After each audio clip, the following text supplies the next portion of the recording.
안녕하십니까. 오늘 시사저널 제약바이오 국제포럼 두 번째 세션의 포럼을 맡은 성백린입니다. 저는 백신 실용화 사업단의 책임을 맡고 있습니다. 오늘 포스트 코로나의 바이오 제약 산업의 새로운 지평을 연다. 이 세션에서 중요한 발표를 해주시고 오늘 토론에 참여해 주신 여러분들을 간단히 소개해 드리겠습니다. 이미 발표를 해주신 킴코 한국혁신의약품 컨소시엄의 허경화 대표님 같이 자리하셨습니다. 감사합니다. 아울러 방금 발표를 해주신 삼성바이오로직스의 안형호 상무님 자리해 주셨습니다. 큐라티스의 최유화 전문님께서 오늘 발표를 못 하셨으니까 본인 소개를 간단히 한 30초 정도만 해주시겠습니까? 네. 네. 안녕하십니까. 저는 주식회사 큐라티스에서 임상개발과 사업개발을 총괄하고 있는 최유화 전무라고 합니다. 아마 오늘 발표는 못했지만 이제 저희가 아마 패널로 초청이 된 이유는 저희 회사가 이제 국내 가장 첫 번째로 차세대 mRNA 코로나 백신 신약 임상을 처음으로 승인받고 임상을 진행하고 있기 때문에 아마 초청을 해주신 것 같습니다. 이제 큐라티스라는 회사에 대해서 잠깐 말씀을 드리자면 큐라티스는 2016년에 이제 연세대 의대에서 스핀업이 돼가지고 창업한 회사인데요. 지금 현재로서는 코로나 백신뿐만 아니라 가장 주요하게 지금 개발하고 있었던 것은 청소년 및 성인용 결핵 백신을 세계 최초로 가장 상업화에 근접하게 후기 임상을 지금 진입하고 있는 회사입니다. 코로나 백신 같은 경우는 사실 저희가 미국 파트너사와 함께 미국에서는 FDA 승인을 받아서 지금 현재 일상 임상 시험을 진행 중에 있고요. 그리고 이제 인도 같은 경우도 저희 해외 파트너사와 함께 1엔드 이상을 최근에 이제 임상을 완료해서 저희가 이제 이러한 데이터들을 다 같이 모아서 이제 글로벌 후기 임상을 이제 진행하려고 준비를 하고 있습니다. 저희 큐라티스는 사실 이제 저희 첨단 복합단지 저기 충북 오송에 위치한 첨단 복합단지 내에 사실 작년 8월에 6,000평 규모로 바이오 플랜트와 연구소를 완공하였습니다. 이제 해당 시설 같은 경우에 원래 기본적으로는 저희가 가장 먼저 개발하고 있었던 청소년 및 성인용 결핵 백신 신약을 임상 시료를 생산하고 상업화하는 데 이제 사용을 하려고 했었는데요. 그런데 이제 그동안 저희가 그런 이제 프로세스를 진행하는 과정 중에 저희 mRNA 분지 저희의 리플리콘 RNA라고 불리는데 자가복제 mRNA 백신 기술입니다. 근데 이런 기술을 개발하는 게 생산 부분에 있어서 프로세스가 굉장히 유사한 부분들이 있다 보니까 이제 자체 생산도 가능한 부분이 생겨서 지금 현재는 저희가 원료의약품 같은 경우에는 mRNA 기준으로 연간 20억 도스에 해당하는 원료의약품을 생산할 수 있는 캐파를 가지고 있고 그리고 완료의약품 같은 경우에는 연간 5천만 바이알을 생산할 수 있는데 아시는 것처럼 이제 한 바이얼당 10도스 정도를 들어간다고 하면 이제 5억 도스 이상의 연간 이제 캐파를 완제 의약품을 생산할 수 있는 캐파를 가지고 있는 그런 바이오 플랜트를 가지고 있습니다. 그래서 아마도 이제 초청을 해주신 것 같습니다. 예, 감사합니다. 그러면 오늘 토론을 진행하도록 하겠습니다. 저희가 연자님들께서 발표하시는 동안에 외부에서 굉장히 많은 연자님께 대한 질문들이 왔습니다. 많은 분들이 접속하셔서 관심을 보여주시는데 이 질문을 이 짧은 한 30분 동안에 다루기는 거의 불가능합니다. 그래서 사회자로서 제가 그 중에서도 중요한 공통적인 질문을 몇 가지 뽑아서 우리 같이 토론에 참여하시는 분들께 전달을 해드리고 듣도록 하겠습니다. 먼저 우리 허경화 대표님께 온 내용 중에 하나는 이 mRNA 백신을 컨소시엄을 지금 하고 있는데 이 컨소시엄을 구체적으로 진행하기 위한 정부의 지원 경로가 어떻게 되는지 이런 부분에 대해서 대표님께 지금 질문이 왔습니다. 그것에 대해서 말씀을 좀 부탁드리겠습니다. 네, 좋은 질문 주셔서 감사드립니다. 이 코로나 백신은 우리가 모두 알다시피 이 공공재 성격이 강한 그러한 백신 사업입니다. 그래서 아까도 말씀드렸지만 PPP 즉 민간 협업은 아주 중요한 요소 중에 하나이고요. 그런 면에서 정부의 지원 정책 또 지원 경로가 어떻게 보면 코로나 백신의 개발 상용화의 성공의 중요한 열쇠라고 생각이 듭니다. 작년에 올해 지금 발표된 거에 의하면 내년에 약 한 4,960억 정도를 정부가 재정적으로 지원을 하기로 되어 있죠. 아까 매트릭스를 잠깐 말씀드렸는데 다부처에서 다양한 방법으로 지원을 해주시기로 되어 있습니다. 그래서 이러한 구체화된 것을 지금 질문에 답을 한다면 조금 더 게이트웨이를 만들어서 이 지원의 수요가 있는 분들과 또는 기업들과 또는 학교와 실제 정부에서 지원하는 그 경로를 조금 더 투명하게 할 필요가 있다. 그래서 이러한 그 퍼즐을 만드는 매트릭스의 게이트웨이 역할을 하고자 하고 사실은 저도 정부에게 같은 질문을 드리면서 그 역할을 할 수 있도록 지원을 부탁을 드리고자 합니다. 네, 감사합니다. 답변이 잘 되었는지 모르겠습니다. 사실 정부의 지원이 완전히 확정된 것은 아니고 현재 정부에서도 이 mRNA라고 하는 이 특정한 플랫폼의 굉장히 중요성을 가지고 지금 정책을 입안을 하고 있고 그것을 구체화를 진행하고 있다고 말씀을 드리겠습니다. 두 번째 우리 최유화 전문님께 또 질문이 들어와 있네요. 아마 질문 내용은 지금 킴코를 중심으로 한 mRNA 백신 컨소시엄이 있고요. 또 별도로 큐라티스가 mRNA 바이오벤처 컨소시엄의 백신 개발 중인데 어떻게 진행되고 있는지 궁금합니다.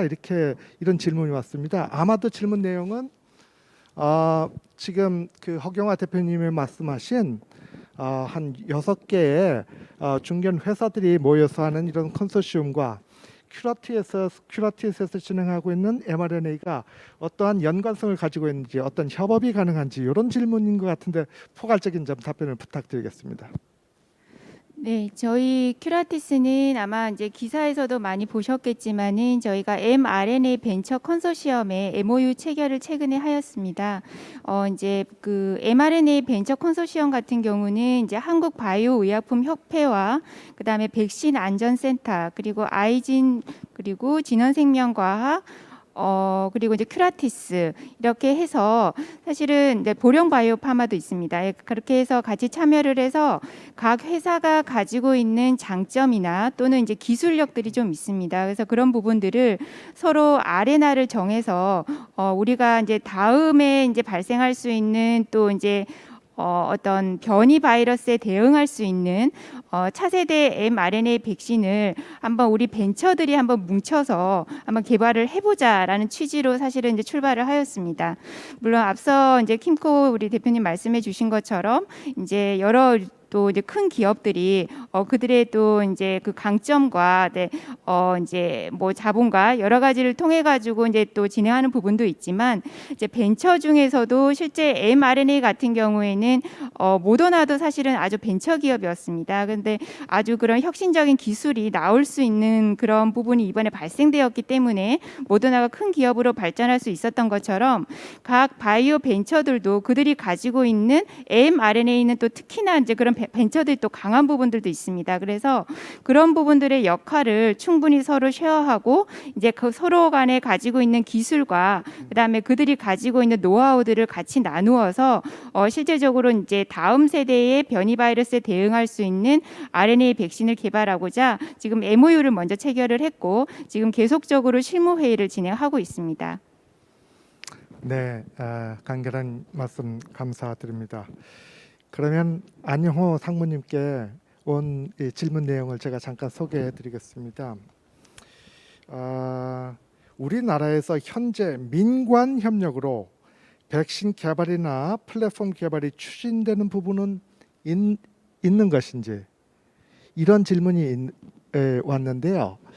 아마 이 질문을 제가 조금 포괄적으로 재해석을 한번 드린다면은 현재 정부가 모더나의 백신의 지금 원재를 국내에서 들여와서 삼성 바이오로직스에서 지금 완제화하는 이런 프로젝트가 진행되고 있는데 아마 그런 부분도 아마 포함해서 한번 같이 말씀 주시면 어떨까 생각합니다. 질문은 굉장히 이제 아주 포인트를 지적하신 것 같은데 사실은 현재 저희가 백신 특히나 이제 mRNA 백신에 대해서는 우리 삼성이 현재 뭐 자체 기술을 가지고 있는 것은 없습니다. 단지 모더나의 그 완제를 생산하기 위해서 그 원재를 가공해서 이제 필링하는 그 과정을 저희가 이제 완료해서 이제 허가를 기다리고 있는데요. 그러나 제가 뭐 아까 CDO라고 말씀드린 거는 주로 이제 단백질 항체 위주의 그 공정 개발 생산이었습니다. 그래서 삼성도 결국은 그런 미래에 빠르게 다가올 수 있는 그런 새로운 기술과 제품에 저희도 그 축을 담당하기 위해서 뭐 신문에 난 것처럼 저희가 자체의 원재를 생산할 수 있는 즉 mRNA 기반 원재를 생산할 수 있는 공장을 저희가 지금 만들고 있고요. 관련해서 거기에 필요한 이제 자원들, 특히 뭐 인적 자원, 그다음에 기술 로드맵을 현재 구축은 이제 하고는 있습니다. 그러나 이제 사실 제가 그쪽에 관여되지는 않아서 제가 사실은 정확한 것은 현재는 잘 모르고 있습니다. 네. 죄송스럽게 말씀드리겠습니다. 사실 그 안영호 상무님께 질문이 굉장히 많이 들어와 있습니다. 그래서 하나만 좀 여쭤보겠습니다. 좀 아까 말씀을 이미 하시긴 했지만 질문 내용이 좀 제너럴합니다. 포스트 코로나 시대에 제약 바이오 강국이 되려면 어떤 준비가 필요할까요? 라는 질문인데 아까 아마 좀 말씀하신 내용과 연관을 해서 말씀을 해주시면 좋겠습니다. 네, 그 제약 강국이라는 의미는 사실은 굉장히 포괄적인 의미이고 아마 정부도 그간 그런 제약 강국을 위해서 각 정부마다 로드맵을 만들고 어떤 5개년 계획들을 수립해서 사실은 많이 저희가 수행해 왔습니다. 결국은 제약 산업은 처음에 그 환자들이 필요한 그런 타겟에 대해서 일단은 약을 만드는 게 제일 먼저일 거고요. 그런 다음 그거를 적절하게 생산해서 글로벌하게 공급하는 그런 능력일 것입니다. 그런데 저희 현재 국내에는 큰 회사 몇 군데에서 저희를 비롯해서 그런 생산과 유통에 대해서는 아마 이미 많은 경험을 저희가 득하였습니다.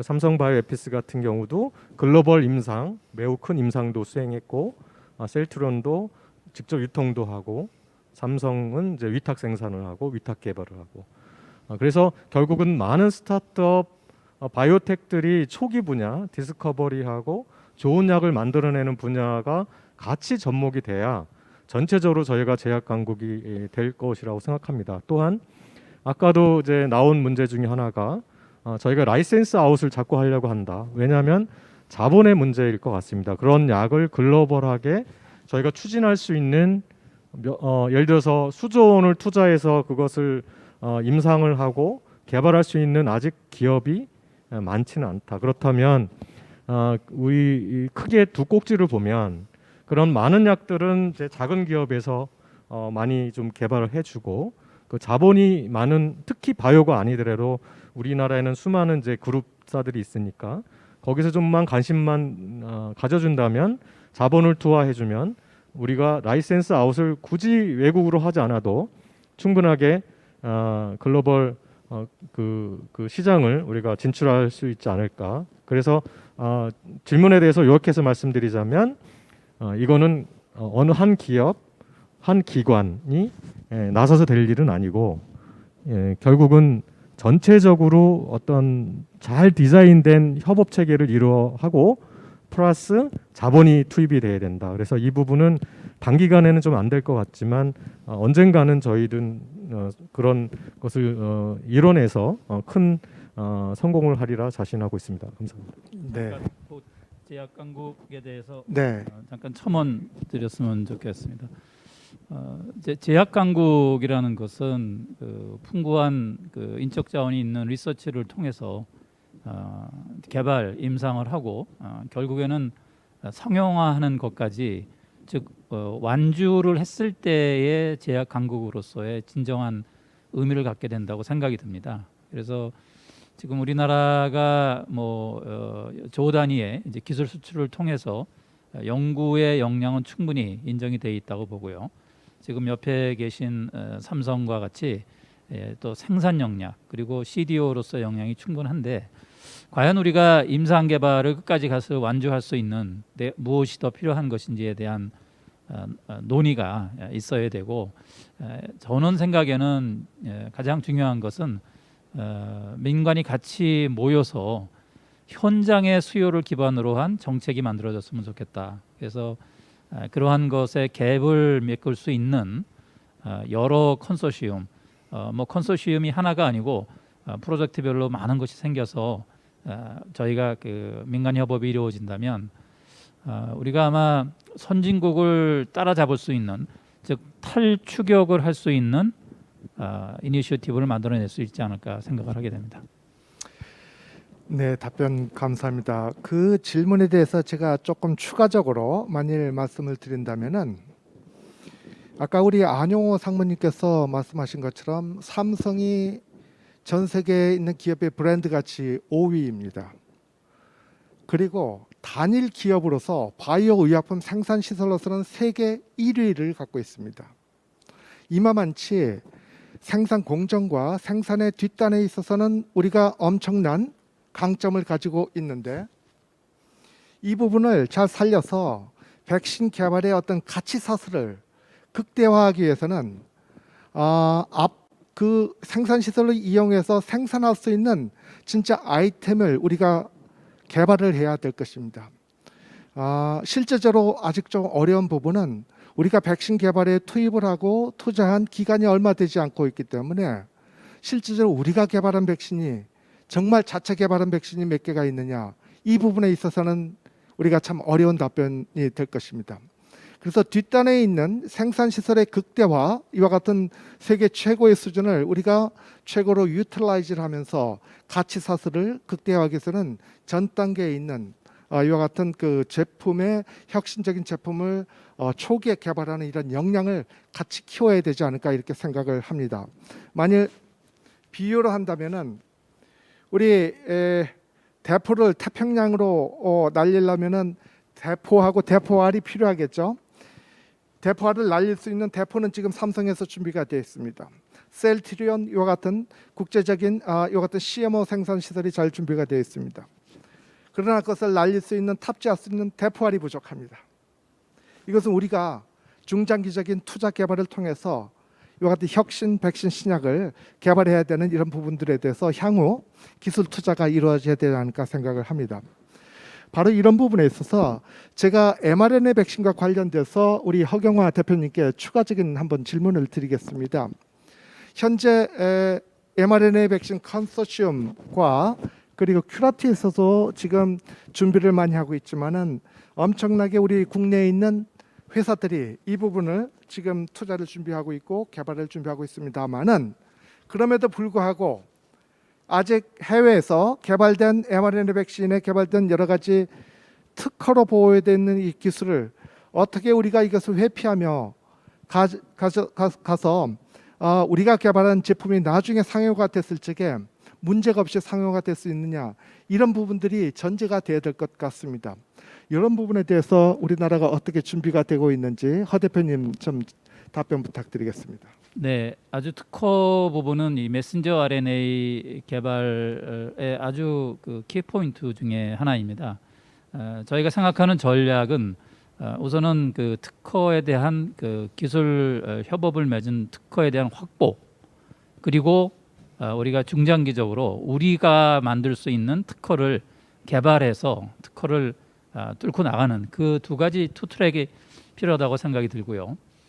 예를 들면 지금 메신저 RNA 그 컨소시엄에서는 역시 그 가장 중요한 특허가 LNP에 대한 특허인데 LNP에 대한 특허는 뭐 상당히 많이 글로벌하게 지금 페이턴트화되어 있습니다.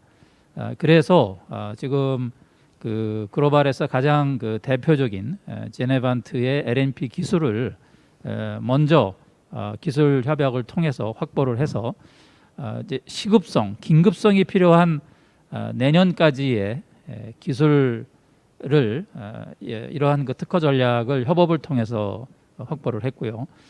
그리고는 이제 두 번째 중장기적으로는 LNP의 기술의 개발에 필요한 여러 가지를 지금 그 아까 말씀드린 다양한 그 제약 기업들 또는 바이오 기업들 또 아까 말씀하신 큐라티스를 포함한 이러한 그 다양한 그 LNP 전략들을 통해서 할 수 있을 것이다 해서 중장기 전략으로는 그렇게 생각을 하고 있습니다. 예, 감사합니다. 아마 아까 큐라티스가 소개를 해주실 적에 독특한 기술로서 셀프 레플리케이팅 레플리콘을 말씀을 해주셨습니다. 그것은 비교적 굉장히 신선한 기술 일터인데 이와 같이 새로운 우리가 가질 수 있는 어떤 그 독자적인 지적 재산권이 꼭 필요할 것 같이 느껴집니다. 최근에 이를 위해서 특허청이 전 세계에 있는 mRNA 백신에 대한 특허 분석을 마쳐서 이것을 개발하고자 하는 회사들한테 모두 다 공유를 하고 있습니다. 그러나 그럼에도 불구하고 특허 회피 전략은 개발하는 회사가 독특하게 이것을 전략을 개발해야 될 것으로 보여지는데 혹시 큐라티스의 경우에서는 자체적으로 개발하는 기술이 있는지 아니면은 해외에서 있는 개발을 된 기술을 전략적으로 라이선스인 또는 크로스 라이선스를 통해서 하는 이런 전략도 있을 것 같은데 이 부분 어떻게 준비가 되고 있는지 말씀을 좀 부탁드리겠습니다. 네, 저희 큐라티스 같은 경우는 사실 이제 그 초기 물질에 대한 부분을 이제 미국의 파트너사로부터 라이센스 인하는 방식으로 도입을 하였습니다. 그래서 조금 더 빨리 저희가 그 물질을 더 개발할 수 있고 특히 또 비임상 같은 경우에 이제 미국에서 이제 대부분 이제 저희가 뭐 비용을 좀 일부 지급하긴 했지만 이제 미국에서 비임상을 좀 빠르게 진행을 해서 저희가 다양한 동물 모델에서 그 안전성을 충분하게 입증을 해서 식약처의 승인을 받을 수가 있었습니다. 그래서 이와처럼 이제 특허 같은 경우에도 저희는 이제 그 해외 파트너사와 함께 좀 더 전략적으로 RNA 특허와 관련해서는 저희가 협업을 같이 하고 있고요. 그리고 이제 그 전달체인 큐라티스의 전달체는 LNP 계열의 라이온이라 불리는 물질인데 이러한 좀 혁신적인 기술은 저희가 어떤 전용 실시권을 가진다거나 아니면 초기에 그걸 도입했다면 그걸 상업화하는 데까지 더 스케일업하고 그다음에 상업화 생산까지에 대한 기술 공정을 모두 개발해서 자체적인 포뮬레이션의 특허로 가져갈 수 있는 방향으로 저희가 진행을 하고 있습니다. 예, 감사합니다. 안용호 상무님께 또 다른 질문이 들어와 있네요. 네. 코로나19가 한국 제약 바이오 산업에 어떤 기회를 제공할 것인가? 그것이 어쩌면 오늘 우리 제약바이오 국제 포럼의 가장 중요한 주제 핵심이 아닌가 생각하는데 이 부분에 대해서 부탁드리겠습니다. 우선 제가 전문적으로 일하는 분야에 대해서 기준으로 제가 말씀을 드리겠습니다. 코로나19가 준 교훈이라고 그럴까요? 그러면 예를 들어서 제약 바이오텍에 종사하는 여러 연구자들 또는 이제 그 업을 영위하는 분들이 생각하는 것들이 결국은 어떤 이런 새로운 기술을 꾸준히 장기적으로 연구를 해야 되겠다라는 게 기본적으로 mRNA 기술을 보면서 많이들 이제 느꼈던 것이고요. 두 번째는 어떻게 하면은 이런 시대를 맞춰서 빠르게 약을 공급할 수 있을지, 즉 개발을 빠르게 하고 생산을 빠르게 하고, 근데 개발과 생산하기에 필요한 요소 기술들이 단순히 소프트웨어적인 것도 있지만 물자적인 것도 그러니까 많이 있습니다. 그런 것들을 어떻게 빨리 조달할까? 그러다 보니 최근에 여러 이제 원자재 부족이 많이 생겼고 그런 원자재 공급을 위해서 또 정부 차원에서는 이제 소부장, 그러니까 바이오 소부장 부분 육성하는 것도 지금 활발히 진행하고 있습니다. 저도 거기에 참여 수요 기업으로서 지금 진행하고 있는데요. 결국엔 약간 뭐 늦은 감이 있는 것 같긴 하지만 차후에 비슷한 시기에 대처하기 위해서는 그런 그 말하자면 백신이나 뭐 치료제에 대한 것들은 저희가 꾸준히 해 나가야 될 것이고, 그러나 그거를 빨리 공급할 수 있는 새로운 체제도 저희가 빨리 갖춰놓는 것이 필요하다. 그래서 그 동안에는 사실은 좀 그러니까 예를 들어서 생산하고 이런 것들은 되게 당연히 언제나 할 수 있다고 생각했었는데 이 시기를 닥치니 생산을 마음대로 할 수가 없었습니다. 그래서 그런 것들도 즉 바이오 산업 전반에 필요한 요소 기술들을 다시 정의하고 그런 것들이 하나라도 빠지면 그게 결국에 환자한테 약을 제대로 전달할 수 없기 때문에 그런 부분을 세밀하게 점검하고 준비하는 그런 계기가 된 것 같습니다. 네, 감사합니다. 참고적으로 말씀을 드리면은 이번 코로나로 인해서 새로운 백신 산업이 열렸다고도 볼 수가 있습니다. 현재 코로나 백신으로 새로 창출된 백신 시장이 약 20 빌리언 달러, 20조 원 정도가 된다고 알려져 있는데 그동안 수십 년 동안 수십 개의 백신을 통한 모든 총 백신 시장이 한 40조 원이 됩니다. 그래서 수십 년 동안 이룬 이 백신 시장의 거의 반에 해당되는 신규 시장이 이 코로나를 통해서 새로 열렸다라고 보여질 수가 있고, 어쩌면 이 코로나가 이게 마지막이 아니고 새로운 팬데믹이 오는 어떤 그 전조라고 본다면은 향후 또 다른 뭐 디지즈 X와 같은 이런 것들이 발생이 될 경우에 앞으로 백신 시장의 이런 창출 규모는 아마 크게 성장하지 않을까 이렇게 생각을 합니다. 허경화 대표님께 조금 긴 질문이 와 있는데요. 질문을 말씀드려보도록 하겠습니다. 현재 국내 백신 접종률이 60%가 상회되었고 대부분의 선진국에서 백신 접종률이 상당히 높은 상황인데 많은 비용을 들여서 국산 백신을 개발하고 한들 시장성이 있을지, 임상 참여자는 어떻게 확보할 수 있는지 궁금합니다. 이런 질문을 해주셨는데 그건 제가 사회자가 잠깐 말씀드리도록 하겠습니다. 먼저 지적해 주신 것처럼 백신을 개발하려면 임상 참여가 굉장히 중요합니다. 그런데 우리나라에서는 이 백신 개발하는 그 임상이 원천적으로 불가능합니다. 그 이유는 정부가 소위 그 K 방역으로 알려졌듯이 방역이 우리나라에서 너무 철저하게 아직도 부족하지만 그래도 다른 나라에 비해서는 굉장히 철저하게 진행이 되었기 때문에 환자 숫자가 해외에 비해서는 굉장히 낮습니다. 이렇게 낮은 상황에서 임상에 참여할 수 있는 사람을 구해서 통계적인 유효성 있는 임상 결과를 도출하는 것은 거의 불가능합니다.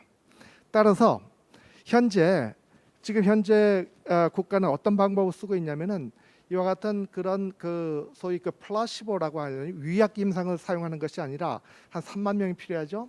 그러나 그거 대신에 좀 더 간소하게 할 수 있는 한 4,000명, 5,000명만 있어도 되는 소위 비교 임상을 지금 진행을 하고 있습니다. 비교 임상은 이미 기존에 개발된 백신과 현재 국내에서 개발하는 백신과 상호 비교하는 것을 통해서 비교 우위성을 중심으로 해서 허가를 내주는 것입니다. 다행히도 해외에서 지금 현재 그 개발된 아스트라제네카 백신이 실제적으로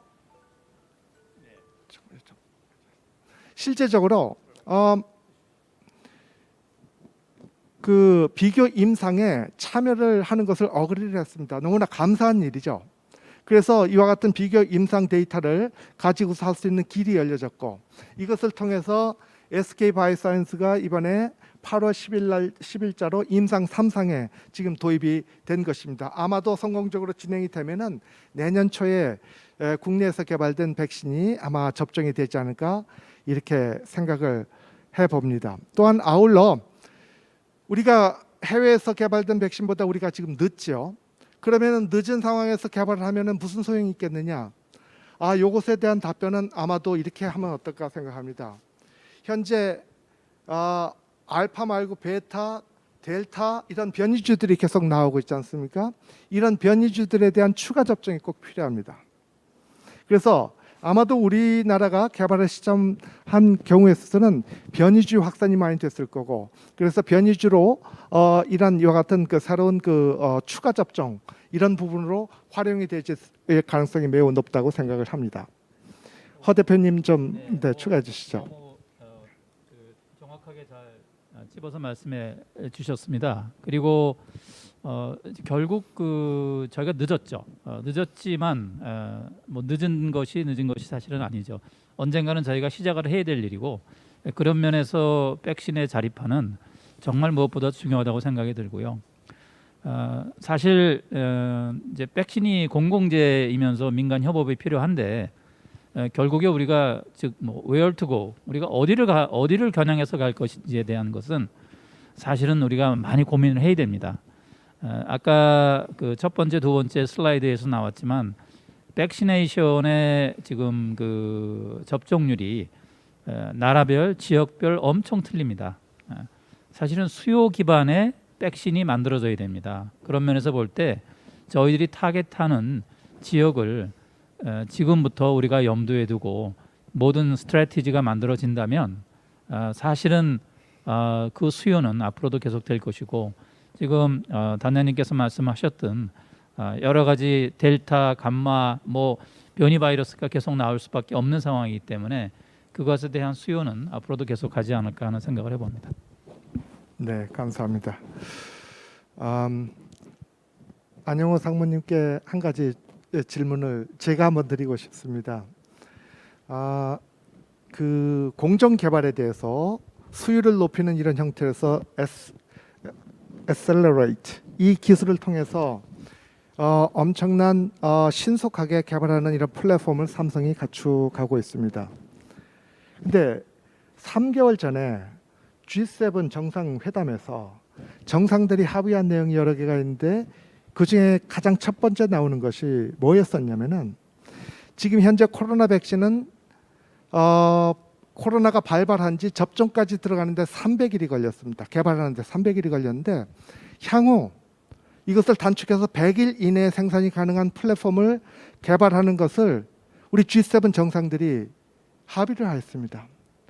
지금 삼성에서 진행하고 있는 이 Accelerate 기술이 정말 100일 이내까지 갈 수 있는 이와 같은 기술로 천이가 될 수 있을까 하는 질문을 한번 드려보겠습니다.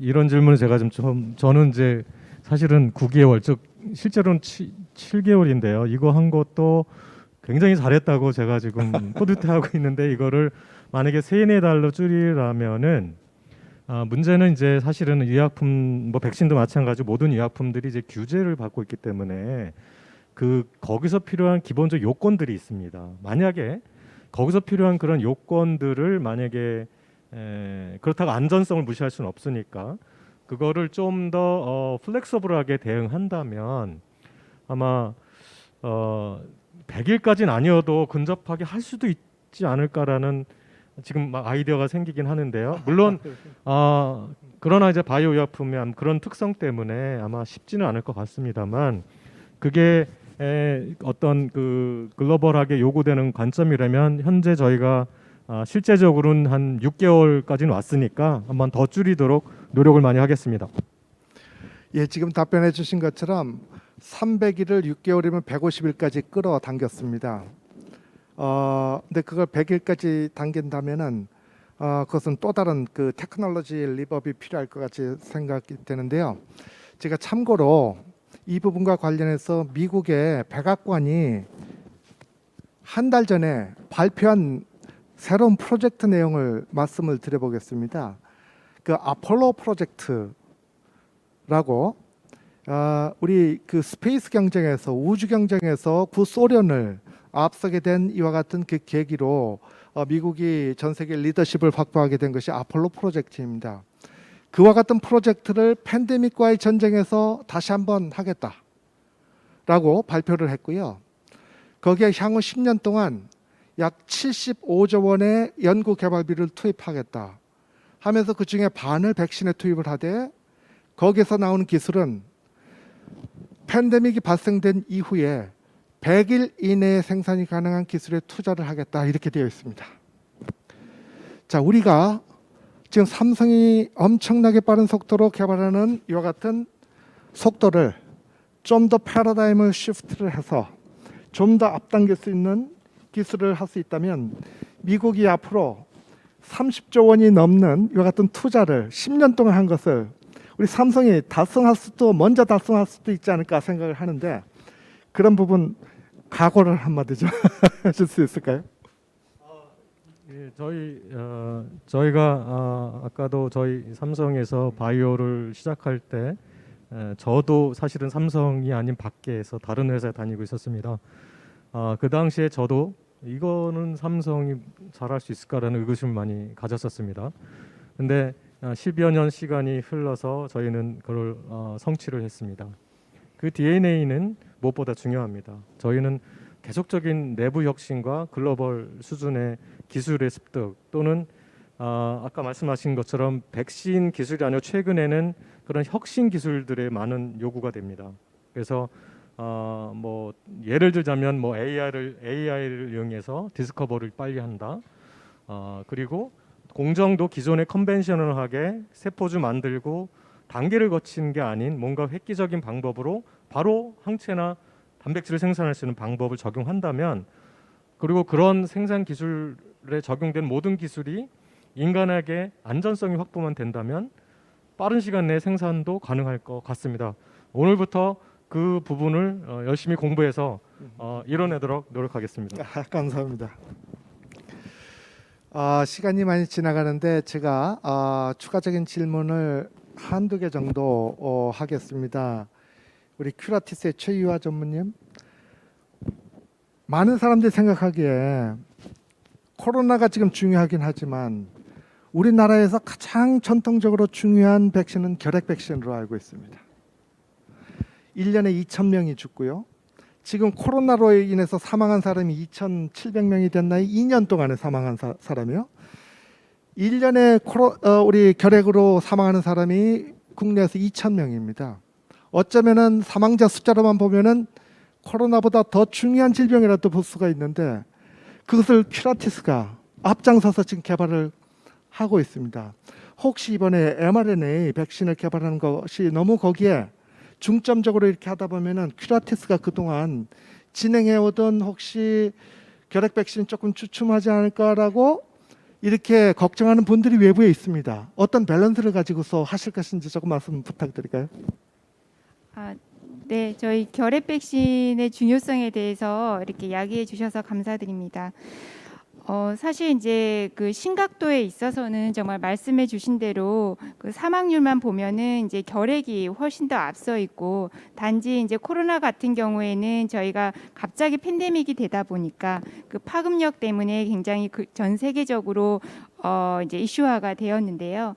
사실 이제 큐라티스는 말씀드렸던 것처럼 이제 2016년 7월 창립된 이래 계속적으로 국내 최초로 이제 임상 2회 이상 임상을 승인받아서 성인 임상을 완료했고 또 청소년 대상으로 일상 임상을 또 승인받아서 완료를 했습니다. 그래서 지금 현재는 저희가 글로벌 후기 임상을 이제 아시아 국가들, 한국을 포함한 아시아 국가들을 상대로 지금 곧 저희가 IND 제출을 앞두고 있습니다. 그래서 물론 코로나가 지금 너무나 창궐되어 있기 때문에 저희의 차세대 mRNA, 리플리콘 RNA 백신이 굉장히 주목을 받고 있지만 저희 큐라티스는 사실 이제 결핵 백신이 가장 주요한 저희의 제품입니다. 그래서 가장 빠르게 개발도 되고 있고 그리고 이제 후기 임상에도 진입을 바로 앞두고 있어서 저희가 이제 조만간 저희 그 진짜 세계 최초로 저희가 그 타이틀을 목표를 반드시 이뤄내고 싶은데 과연 될 수 있을지는 저희도 노력해 봐야겠지만 저희가 세계 최초로 청소년 및 성인용 결핵 백신을 우리나라 한국에 저희 큐라티스라는 바이오 회사에서 최초로 만들어내서 전 세계적으로 저희 한국의 우리 백신 역량에 일조할 수 있도록 저희가 최선을 다하고 있습니다. 응원하겠습니다. 감사합니다. 예, 시간이 많이 지나가는 관계로 제가 사회자가 클로징을 좀 하도록 하겠습니다. 많은 회사와 정부 투자가 mRNA 백신 쪽에 굉장히 많은 투자가 이루어지고 있습니다. 그만치 파급 효과가 큰 기술입니다. 그리고 신속하게 생산이 가능한 기술이기 때문에 그렇습니다. 그러나 하나 잊지 말아야 될 것은 이렇게 신속하게 생산이 가능한 이 플랫폼이 정말 신속하게 개발됐느냐? 그건 절대로 아니라는 것입니다. 이 mRNA 백신 기술, 요소 기술들이 세 가지 요소 기술들이 거의 미국에서 해외에서는 개발이 시작한 지 30년이 넘었습니다. 30년 동안 하이 리스크 이 프로젝트에 정부가 투자를 해서 그것이 나온 결실이 이와 같은 팬데믹 상황에서 빛을 발하게 된 것입니다. 마찬가지로 이런 교훈을 우리한테 적용을 한다면은 우리가 기술 개발에 조금 늦긴 했지만 눈에 보이는 이와 같은 mRNA 백신 그것을 투자하고 쫓아가는 것 좀 해야 될 일입니다. 그와 아울러 향후 mRNA 백신 기술을 능가할 수 있는 또 다른 기술이 또 있을 수가 있습니다. 이런 부분들에 대해서 꿈나무를 키우는 이와 같은 일들이 같이 진행이 됐으면 좋겠다고 생각하고 있고 이 부분에 있어서 정부가 향후 5년 동안